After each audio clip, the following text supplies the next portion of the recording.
आश्रम के बंद दीवारों के अंदर एक बेटी जो बिस्तर पर लेटी है, उसे एक बाप समझता है कि सोने का अंडा देने वाली मुर्गी है और इसको जितना चाहो उतना निचोड़ो और इससे माला माल होकर करोड़पति बन जाओ।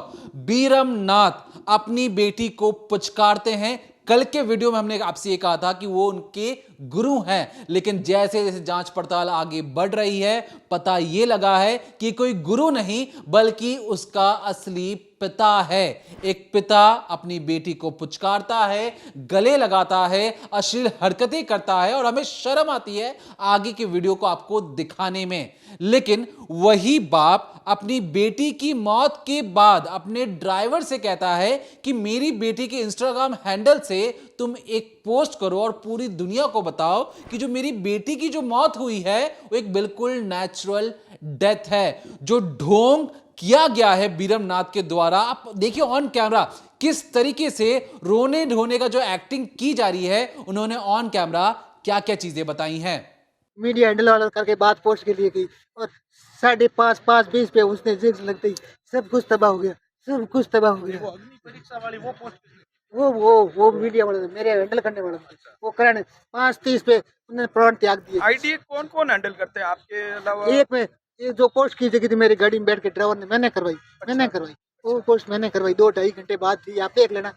5:30 पे 5:29 पे उन्होंने प्राण त्याग दिया और वो पोस्ट किताब बची हुई, आप देख लेना। तो सुना आपने, एक बाप रो धोक कर तो बहुत अच्छी एक्टिंग कर रहा है, लेकिन जैसे जैसे जांच पड़ताल आगे बढ़ती है, हम इस रिकॉर्डिंग क्राइम में बताएंगे कि उस पोस्टमार्टम रिपोर्ट में बहुत सारी ऐसी जानकारियां निकलकर सामने आई हैं जिस पर इन बीरम नाथ के एक्टिंग पर, इनके कार्यशैली पर सवाल उठाना बनता है। क्या है पर्दे की पीछे की कहानी, तफसील से जानिए।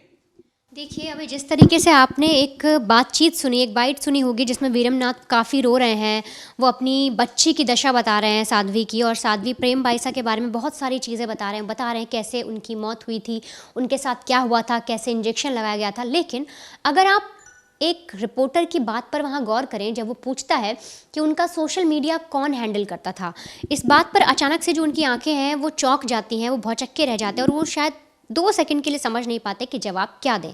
और इसके बाद खुद को संभालते हुए ये जो बाइट उन्होंने दी है, इसको डिकोड करने की बहुत ज़रूरत है, क्योंकि हो सकता है इसी के अंदर कातिल का असली चेहरा छुपा हो। हम डायरेक्टली आपसे नहीं कह पा रहे, लेकिन अगर इस वीडियो को, इस बाइट को आप समझेंगे तो आपको भी समझ में आएगा कि खेल किसने किया है और किस लिए किया गया है। आईडी कौन कौन हैंडल करते हैं आपके अलावा? एक में ये जो पोस्ट की जगह थी मेरी गाड़ी में बैठ के ड्राइवर ने मैंने करवाई। वो पोस्ट मैंने करवाई 2-2.5 घंटे बाद थी, आप देख लेना। 5:30 पे 5:29 पे उन्होंने प्राण त्याग दिया और वो पोस्ट किताब बची हुई, आप देख लेना। दरअसल जब बार बार उनसे सारी कहानी पूछी गई तो वो ये तो बोल रहे हैं कि मेरी बेटी की मौत हो गई, उसके साथ ऐसा हुआ था, उसे ज़ुकाम हुआ था, इंजेक्शन लगाया गया था। लेकिन एक जगह पर बहुत ज़्यादा झुंझलाकर वो बोलते हैं कि वो पोस्ट मैंने करवाया था, एकदम सरेंडर कर देते हैं मीडिया के सामने। और जब ज़्यादा पूछा जाता है तो बोलते हैं मैंने अपने ड्राइवर से करवाया था। तो सोचिए, एक साध्वी का इंस्टाग्राम का जो हैंडल है वो कितने लोगों के पास एक्सेस है, कौन कौन उससे पोस्ट कर सकता है, क्या क्या पोस्ट कर सकता है।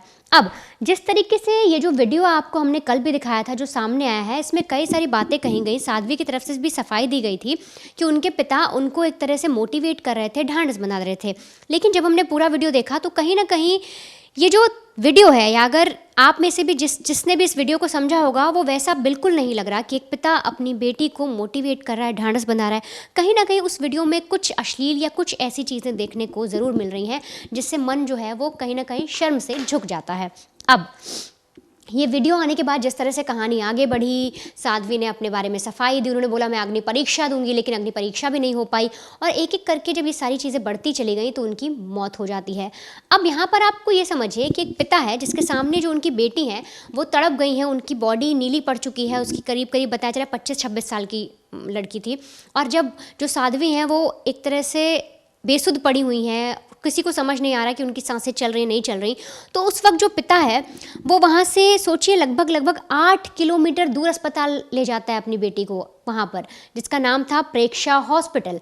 अब उस बीच में अगर हमने जो मैप के ज़रिए देखना चाहा या जो हमने रूट समझने की कोशिश की, हमने उसके ज़रिए पता लगाया कि बीच में एम्स जैसा बड़ा अस्पताल भी पड़ रहा था और भी कई सारे मेडिकल क्लिनिक और बड़े बड़े अस्पताल थे जहाँ पर जल्दी से उस लड़की को, साध्वी को ले जाया जा सकता था। लेकिन जो पिता थे, जब उनकी बेटी उस अवस्था में थी तो वो 8 किलोमीटर दूर प्रेक्षा अस्पताल में अपनी बेटी को लेकर जाते हैं और वहाँ पर लगभग 3.5 किलोमीटर यानी कि मथुरा दास हॉस्पिटल से एक सर्जिकल वार्ड से एक कंपाउंडर को बुलाया जाता है। नाम है देव सिंह राज पुरोहित।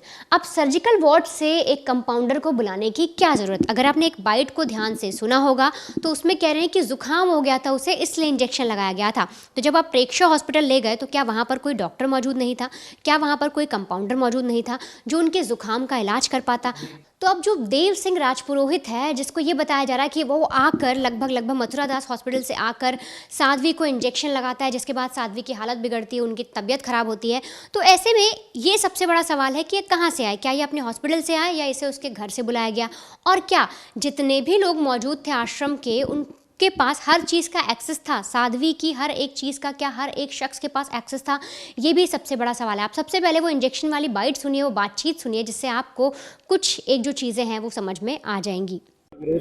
मसला ये है कि सर कल 5:15 बजे टाइम के आसपास प्रेम भाई साहब की डेथ हुई थी।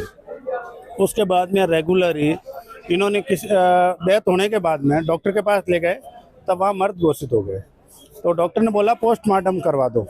प्रेक्षा हॉस्पिटल के ऑनर ने बोला पोस्टमार्टम करवाइए, तब इन्होंने मना कर दिया कि पोस्टमार्टम की जरूरत नहीं है। फिर एम्बुलेंस आई थी पोस्टमार्टम के लिए कि भाई आप बॉडी को ले जाओ, तो एम्बुलेंस में ले जाओ, पर्सनल गाड़ी के अंदर डाल के लेके चले गए। और उसकी हम ये चाहते हैं कि बिल्कुल निष्पक्ष जांच हो और जांच के एकदम साफ सुथरी जांच हो, पोस्टमार्टम रिपोर्ट के अंदर कुछ भी ऊपर नीचे ना हो। आपको क्या लगता है? क्या लगता ये है सर कि जिस तरीके से ये कैमरे वगैरह घर से आश्रम से हटवाए हैं, उस तरीके से थोड़ा हमें भी संदिग्ध मामला लग रहा है, क्योंकि कैमरे हटाने की जरूरत नहीं पड़ती है। आश्रम से कैमरे हटाए हैं सारे। उसके बाद में किस तरीके की न्याय की मांग कर रही है? हम लोग चाह रहे हैं प्रेम भाई साहब को एकदम स्पष्ट जांच हो और मृत्यु का कारण देखना चाह रहे हैं, किसने हुआ, किस कारण से हुआ, क्योंकि इनको पहले भी कई धमकियां आई थी। तो हम ये चाहते हैं कि भाई कौन है, क्या है, और भले ही उसकी जगह कोई भी हो, हम ये नहीं चाहते हैं कि कोई निर्दोष फंस जाए, वो भी नहीं चाहिए। हमें जो दोषी है उसको प्रॉपर सजा मिलनी चाहिए। प्रेमराज चौधरी। अब लगातार जो कल से सवाल बना हुआ था कि आखिर एक मुर्दा शख्स इंस्टाग्राम पर पोस्ट कैसे कर सकता है, तो उसका तो खुलासा हो गया, चाहे वो झुंझला कर हुआ हो, गुस्से में किया गया हो या कैसे भी मीडिया के सामने सरेंडर किया गया हो। लेकिन वीरमनाथ ने साफ तौर पे कह दिया कि मैंने वो पोस्ट अपने ड्राइवर से करवाया था। लेकिन आखिर क्यों? जब आप उसे अस्पताल लेकर जा रहे हैं, साध्वी प्रेम बाईसा को अस्पताल लेकर जाया जा रहा है कार में, और वहाँ पर बगल में बैठा पिता एक ड्राइवर से कहता है कि एक काम करो, मेरी बेटी का फ़ोन लो और उसके मौत का एक अच्छा खासा पोस्ट लिख दो। तो सोचिए ये कितनी बड़ी विडंबना है या कितनी बड़ी एक साजिश है कि क्या जो वीरमनाथ कैमरे के सामने आकर रो रहे हैं, जिनके लिए अब ये कहना गलत नहीं है कि उनकी बेटी सोने का अंडा देने वाली मुर्गी बन गई थी। आप अगर आगे हम आपको तस्वीर दिखाएंगे, कितने कितने बड़े लोगों के साथ उनकी तस्वीरें हैं, उनकी लाइफ की हिस्ट्री क्या रही, कैसे साध्वी यहाँ तक पहुँची और कैसे एक आश्रम का दामोदर उनके कंधों पर टिका हुआ था। तो क्या जो ये पिता हैं उनके मन में कोई लालच घर कर गया था? क्या वो वीडियो उनके पिता के लिए एक ऐसी चीज़ बन गया, एक इस तरह से नासूर बन गया जिसकी वजह से उन्होंने अपनी बेटी के साथ ऐसा काम किया, या एक पिता ने ही अपनी बेटी के साथ एक ऐसा गंदा खेल खेला जिसकी वजह से उसकी मौत हो गई? देखिए, जो पूरी कहानी है इसमें जो मेन मुद्दा जो पुलिस तलाश रही है वो है पोस्टमार्टम रिपोर्ट का। पोस्टमार्टम रिपोर्ट आने में थोड़ी सी देरी हो रही है, लेकिन जो हमारे सूत्र हैं, जो डॉक्टर्स इलाज कर रहे हैं, उनमें से कई लोगों ने हमें ये बताया कि जो प्रेम बाईसा हैं उनकी जो पेट है और जो आंतें हैं वो अंदर से सिकुड़ चुकी हैं, अब सिकुड़ी की हुई हैं। देखिए, जो आप कभी भी कोई ऐसी चीज़ लेते हैं जो बॉडी पचा नहीं पाती, तो लीवर को बहुत ज़्यादा मेहनत करने की ज़रूरत पड़ती है। अब लीवर ने बहुत ज़्यादा मेहनत की और वो सिकुड़ना शुरू हो गया, मतलब एक तरीके से वो अपने से ज़्यादा लिमिट के काम करने लगा। अब इसलिए अंदेशा ये लगाया जा रहा है कि जानबूझकर उन्हें कुछ ऐसा ड्रग दिया गया जिसकी वजह से उनकी जान महज 30 सेकंड के अंदर चली गई। अब ये कोई चीज़ें कोई आम बात नहीं लग सकती हैं, क्योंकि वीरमनाथ वही बाप जो पहले एक ट्रक ड्राइवर था, वो फोन कर कंपाउंडर को बुलाता है। कंपाउंडर का फुल एक्सेस था आश्रम के अंदर, और अचानक से वो इस तरीके से गायब होता है कि हमारे रिपोर्टर उसे चाह कर भी अब उसे ट्रैक नहीं कर पा रहे हैं। फिलहाल के लिए ये जो सारी चीजें कि कौन सा जहर दिया गया था उसे एफएसएल के लिए फॉरेंसिक के पास भेजा गया है, लेकिन शुरुआती जो पोस्टमार्टम रिपोर्ट उसमें ऐसे दावे किए जा रहे हैं कि पेट मरोड़ा हुआ था, अंदर से जो आंतें सिकुड़ चुकी थी, मतलब कुछ जान नहीं बची थी, और इसी वजह से जो उनकी जो मौत हुई है वो बहुत ही दर्दनाक तरीके से हुई है। अभी जो कहानी मैं आपको क्यों बता रहा हूं और जिस तरीके से हमने जैसे शुरुआत से लेकर अब तक ये कह रहे हैं कि सोने का अंडा देने वाली मुर्गी, ये जो शब्द है, ये जो वाक्य है, वो किस लिए है। आप जो तस्वीरें देखिए, प्रेम बाइसा के हाथ में एप्पल की वॉच है, प्रेम बाइसा की एक और तस्वीर देखिए, इनके हाथ में एप्पल के फोन हैं जो बहुत ज्यादा महंगे होते हैं। साथ ही साथ जो इनकी जो कथावाचक है, जो एक गाना गाती हैं, जो कथा करती हैं, उस वजह से लोगों में बहुत ज़्यादा लोकप्रियता है इनकी। ये भगवान का नाम लेकर जिस तरीके से लोगों में आस्था बांधती हैं, हर किसी को ये चाहिए कि प्रेम बाइसा उनके घर पर आए, उनके मोहल्ले में आए और कथा करें, जिस वजह से उनकी आस्था और भी ज़्यादा बढ़े। और इसलिए जोधपुर जैसे इलाके में या जोधपुर के आसपास तमाम इलाकों में इनका बोलबाला बहुत अच्छे तरीके से था। अब मैं आपको कुछ तस्वीरें दिखाना चाहता हूं। ये जो तस्वीरें हैं, इन तस्वीर में आपको बाबा रामदेव नजर आएंगे, बाबा रामदेव के साथ प्रेम बाइसा और उनके पिता बीरम नाथ भी नजर आ रहे हैं। कब की तस्वीर है वो भी बताऊंगा आपको। साथ ही साथ देखिए, प्रेम बाइसा हैं, उनके पिता हैं, और शंकराचार्य हैं। शंकराचार्य हिंदू जो धर्म होता है, हिंदुओं के लिए सबसे बड़े गुरुओं में से एक होते हैं, वो भी इनके कुटिया में आकर बैठे हैं। अब ये चीजें मैं आपको क्यों दिखा रहा हूं, जो प्रेम बाइसा की जो भक्ति गीत है उससे बहुत ज्यादा आश्रम को कमाई मिल रही थी। जो हमें पता लगा है, लगभग 2 से 3 लाख रुपए लोग दे देकर इन्हें बुलाते थे। लगभग 4 से 5 दिन का कार्यक्रम चलता था, रहना खाना पीना सब कुछ, जो परिवार इन्हें बुलाता था वही सारी चीजें करता था, बदले में 2 से 3 लाख रुपए मिलते थे, और उसी से इनका साम्राज्य धीरे धीरे बढ़ना शुरू हो जाता है। लेकिन ये जो सारी जो चीजें थी, ये हमें पता लगा कि तो अभी हाल ही की चीज है। असल में प्रेम बाइसा का इतिहास क्या है? तो दरअसल प्रेम बाइसा का इतिहास कुछ इस तरीके से है कि जो बीरमनाथ जो साथ में आपको नजर आ रहे हैं, ये जो बीरमनाथ हैं एक तरीके से पहले ट्रक ड्राइवर थे, और बीरमनाथ की जो बिटिया हैं ये खुद प्रेम बाइसा हैं। कल तक हम गुरु कर रहे थे, लेकिन जो जैसे जैसे जांच आगे बढ़ती जाती है, पूरी कुंडली खंगाली जाती है, तो बहुत सारी चीजें निकल कर सामने आती हैं। प्रेम बाइसा जब 4 साल की हुई तो जो उनकी माता जी हैं वो भी बहुत ज्यादा भक्ति भाव में रहती थी, उनकी मृत्यु हो जाती है। उसके बाद जो बाप और बेटी दोनों साथ में ही रहते हैं, लेकिन परिवार में अंदरूनी कलेश की वजह से धीरे धीरे झगड़े शुरू हो जाते हैं और हंगामा होना शुरू हो जाता है। तो उसके बाद ये आ जाते हैं गुरु कृपा आश्रम में।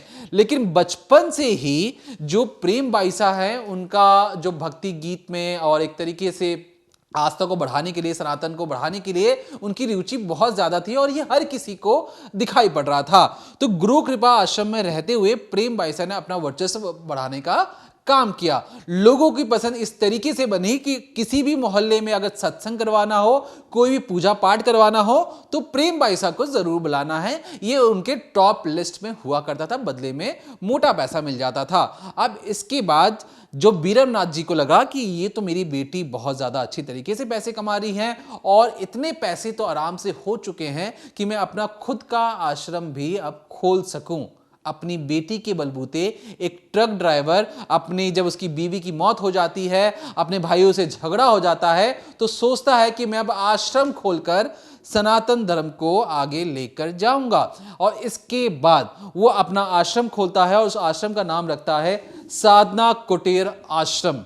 अब जिस तरीके से मैंने आपको शुरुआत में एक तस्वीर दिखाई थी जिसमें बाबा रामदेव नजर आ रहे थे, तो बाबा रामदेव जी और साथ में जो बिटिया है और जो उनके बीरमनाथ पिताजी हैं, तीनों मिलकर अपने आश्रम का उद्घाटन करते हैं। लगभग 2 साल पहले की बात थी। उसके बाद इस आश्रम को हेडक्वार्टर बनाकर अलग अलग जगहों पर जाया जाता है, कथावाचक के लिए, सनातन धर्म को बढ़ाने के लिए, एक तरीके से जो भी सत्संग करने के लिए प्रेम बाइसा एक तरीके से पैसे कमाकर दे रही थी अपने ट्रक ड्राइवर पिता को, जो उसे लग रहा था कि उसके पिता के समान है। लेकिन जिस तरीके से 6 महीने पहले एक तस्वीर जारी की जाती है और बताया जाता है कि बाप बेटी का जो रिश्ता है वो रिश्ता बाप बेटी जैसा नहीं रहा। इस पे दावे किए गए कि जो प्रेम बाईसा के द्वारा कि मेरे पापा बस मुझे पुचकार रहे थे, मुझे मोटिवेट कर रहे थे।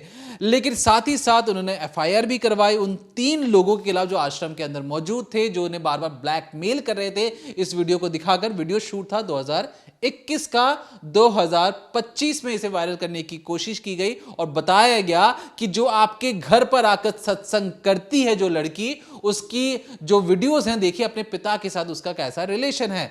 एफआईआर होती है, तीनों को अरेस्ट किया जाता है। इसके बाद लेकिन जो वीडियो था एक बार वायरल होने के बाद रुकने का नाम नहीं लेता है और इसलिए वीरमनाथ जी को लगा कि मैं ये जो सारी जो चीजें हैं एक तरीके से गलत है, तो उन्होंने भी इसका खंडन जरूर किया। अब अचानक से जो वीरमनाथ जी के अकॉर्डिंग, आप सोचिए जो पूरी जो शक की सुई है वो वीरमनाथ जी की तरफ आकर क्यों मुड़ती है। दरअसल वीरमनाथ जी का ये कहना है कि अक्सर वो अपने इंस्टाग्राम पर पोस्ट करती थी, लगभग 7 लाख के आसपास उनके फॉलोअर्स थे। अब जब तबीयत खराब होती तो ये जो कंपाउंडर था इसका आश्रम में आना जाना लगा रहता था। साथ ही साथ जुकाम जैसी नॉर्मल बीमारी के लिए जो बगल के मेडिकल स्टोर से आपको दवाइयां मिल सकती हैं, कोई भी चीज आप हल्दी वाला दूध पिला सकते हैं, आप फौरन एक कंपाउंडर को बुला लेते हैं कि आकर जरा देखो। और कंपाउंडर आकर ना कोई दवाई लिखता है, डॉक्टर है नहीं हो, आप इतने पैसे वाले हैं, इतने अच्छे आपके रसूख हैं, आप एक कंपाउंडर को बुला दो। कंपाउंडर आके पहले कुछ और चीज नहीं करता, सीधे आकर इंजेक्शन ही घोप देता है। और इस इंजेक्शन घोपने के बाद सबसे पहला सवाल कोई भी वहां पर अगर मौजूद होगा कि इंजेक्शन देने से क्या तुक है। ऐसा भैया कौन सा एंटीबायोटिक दे रहे हो आप कि जुकाम इंजेक्शन से ही ठीक होगा? ऐसे बहुत कम मामले नजर आते हैं। उस कंपाउंडर ने जब इंजेक्शन लगाया वो निकला ही था आश्रम से कि हाथ पैर ढीले पड़ जाते हैं। इसके बाद जो वीरमनाथ क्या कहानी बताते हैं कि देखिए मैं तो अपनी बेटी को लेकर गया, 4:30 बजे हालत खराब हुई, 5:30 बजे तक उन्होंने एक तरीके से देह को त्याग दिया। 6 बजे वो हॉस्पिटल पहुंचे। उस हॉस्पिटल पहुंचने के बाद जो हॉस्पिटल के डॉक्टर्स भी हैं उन्होंने भी एक तरीके से हैरानी जताई कि ये जो चीजें हुई हैं इंजेक्शन कैसे लगाई जा सकती हैं। वो लाए थे तो उनकी कंडीशन बिल्कुल सीरियस ही थी, नियर टू एक्सपायर जैसी थी। और फिर भी उनके फादर बहुत क्राई कर रहे थे, उन्होंने खूब रिक्वेस्ट की। तो हम लोगों ने जो सीपीआर देते हैं कोई भी पेशेंट के लिए, जब भी हमारे पास आता था हमारा फर्स्ट यही रहता है हम कैसे भी करके उसकी जान बचाएं। हम लोगों ने सीपीआर वगैरह दिया था, पर उसके बाद भी हम उनको रिवाइव नहीं कर पाए। अच्छा सर, कितने बजे आए थे, कितनी देर तक हॉस्पिटल रुके? मुझे एग्जैक्ट तो याद नहीं, पर अराउंड 5:45 के अराउंड ही आए थे आसपास वो। और करीब गए तो वो लोग काफ़ी लेट थे क्योंकि उनके कोई साधु वाधु आने वाले थे, इसलिए उन्होंने रिक्वेस्ट की थी मेरे से कि भाई आप हमें थोड़ा सा वक्त दें। तो उस काफ़ी देर तक रुके थे। उसके बाद हम लोगों ने उनको फिर जो हमारी एम्बुलेंस से भेज रहे थे उन्होंने कहा नहीं हम निजी गाड़ी से ले जाएंगे, तो फिर हमने निजी गाड़ी से। सर वो लगातार आपके पास भी इलाज लेती रही है, मूलतः क्या उसको प्रॉब्लम में रही है? वो मेरे पास यूजुअली ट्रीटमेंट के लिए आती थी जब उनको जुकाम वुकाम होता था या गला खराब होता था। वो हमेशा यही रिक्वेस्ट करती थी मुझसे कि डॉक्टर साहब मुझे कल कथा में जाना है, मेरा आप गला ठीक कर दो, मुझे आगे ये भक्ति में जाना है, ये ठीक कर दो। अच्छा सर, आपने जिस तरीके से ब्रॉड डेथ आई थी उसके बाद आपने नज़दीकी थाने को भी सूचना दी थी, क्या कहा था आपने? नहीं, हम लोगों ने उसको बस मैसेज डाल दिया था, पर ऐसा कुछ भी नहीं था। फादर वादर सब कुछ ठीक ही थे, तो फिर हम लोगों ने ज़्यादा कुछ किया नहीं था। हमने यही सजेस्ट किया था कि आप लोग पोस्टमार्टम करवा दें, पर उन्होंने कहा था हमारे जो गुरुजी है वो आएंगे तो वो फिर डिसाइड करेंगे। तो जाहिर है पूरा मामला एक तरीके से रहस्यमयी बना हुआ है, क्योंकि फिर पिता इंस्टाग्राम पर पोस्ट कर देते हैं, वही पिता कंपाउंडर को भी बुलाता है, वही पिता हॉस्पिटल लेकर भी जाता है, वही पिता अपनी बेटी के आसपास मंडराता भी है। तो कातिल कौन है, ये सवाल तो आपकी समझ में भी आ चुका होगा, लेकिन जांच का विषय है, जांच अभी चल रही है और पुलिस तफ्तीश करने में जुटी है। और पुलिस फिलहाल के लिए पोस्टमार्टम रिपोर्ट का इंतजार करे, लेकिन पुलिस को भी अंदर खाने पता है कि असल कातिल कौन है। फिलहाल के लिए हमारी इस पूरी खबर पर नजर बनी हुई, जो भी नए अपडेट्स होंगे हम कोशिश करेंगे सबसे पहले क्राइम तक पर आपको इसे पहुंचाएं और बताएं कि प्रेम बाईसा की जो हत्या, एक परफेक्ट क्राइम करने की जो नाकाम कोशिश की गई है, उसके पीछे असली कातिल कौन है। फिलहाल के लिए देखते रहिए decoding crime, Monday to Friday शाम 7:30 बजे ओनली ऑन क्राइम तक।